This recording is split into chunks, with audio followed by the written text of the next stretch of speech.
Dans cette petite commune tranquille, des tags signés Extinction Rebellion dénoncent le projet. Face aux critiques, le maire Bernard Ramon explique son choix. Il y a le TGV, la sortie du TGV, une ligne à haute tension. C'est sur une zone d'ancien dépôt de gravats du TGV et c'est vraiment le lieu le plus adapté sur la commune. Il n'est pas visible depuis la commune et ça permettrait quand même, comme je le disais tout à l'heure, d'atteindre la neutralité carbone pour notre commune.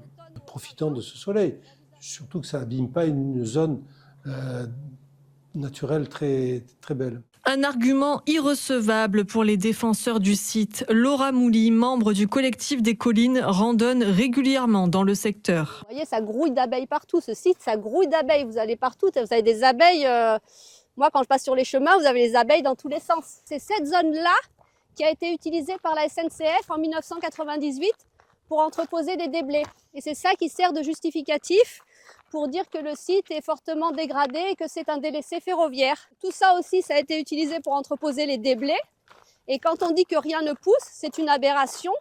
Parce qu'en fait, cette zone de prairie, elle est utilisée pour le pâturage des moutons. Il faut savoir que c'est très utile de maintenir cette végétation basse parce que c'est utilisé comme aire de chasse pour les grands rapaces. Les panneaux photovoltaïques jouent un rôle sont comme des pièges pour les oiseaux, pour les insectes, pour les chauves-souris. Soit ils les percutent et ils meurent, soit ils meurent carbonisés. Il y a aussi le risque incendie qui n'est pas négligeable. Ici, on est sur une zone qui est très très sensible au risque incendie. Et les centrales photovoltaïques peuvent être source de départ de feu. Ce projet, nous, ce qu'on lui reproche, c'est que c'est un projet purement financier. Il va à l'encontre de l'intérêt collectif.